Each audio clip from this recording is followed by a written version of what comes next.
Hey everyone, Hakan here from the Web News team. Thank you very much for joining us again. Imagine you're running an event that has sold out. You're planning on increasing the event capacity in a couple of days, but don't want to miss out on the peak of interest in your event. What can you do? Well, this plugin lets your users book the event and enter a chronological waiting list for their desired event. Curious how that works? Make sure to stick with me till the end of the video.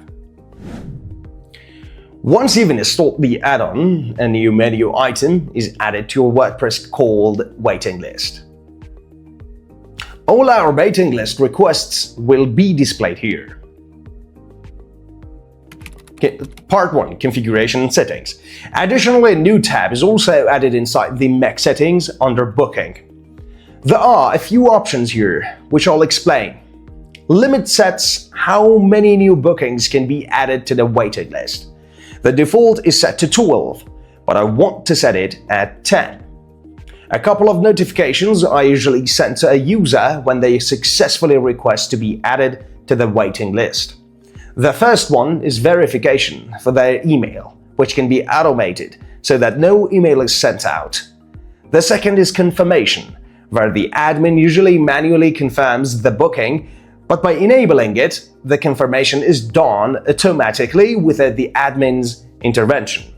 And the third option is related and makes it so that even if the confirmation is set to auto, the email notification for it is still sent out to notify the user.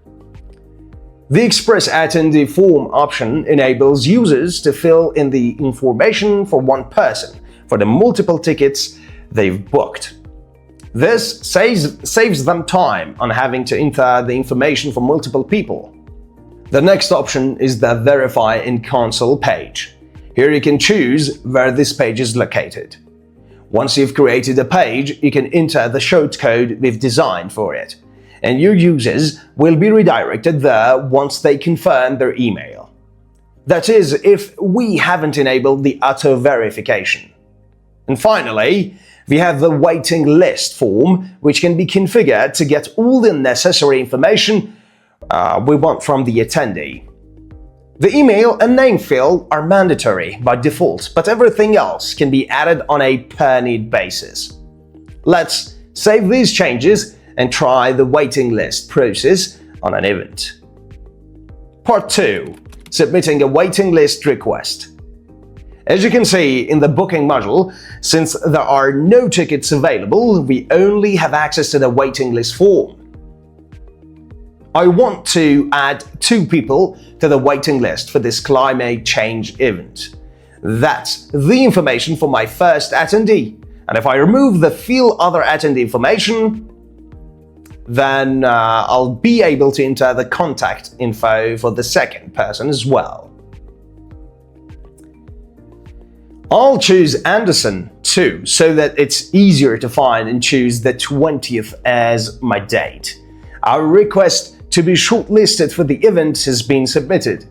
If we head back to the waiting list menu, then you can see that the request has already been verified and confirmed. Now, as the admin, all we have to do is to increase the ticket quantity on our event, so let's edit the event. In the ticket section, I'll change the ticket availability from 0 to 10. Let's refresh the waiting list page, and as you can see, the request is no longer here and has been added to the booking section. Something very important to point out is that a waiting list request is added as pay locally, so the admin will need to contact the user to request payment for the event ticket, whether online, via PayPal or paid locally at the venue. To reiterate, if you turn off auto verification, the user will need to manually confirm their email. If you turn off auto confirmation, the admin has to manually confirm the waiting list request as well. Alright, overall, Waiting List Addon is a simple plugin that enables you to increase sales on sold-out events or even gauge interest for an expired event. Hope you found this video useful, and I look forward to reading your thoughts and questions about the add-on of Anonymous Calendar below the video. See you in the next video.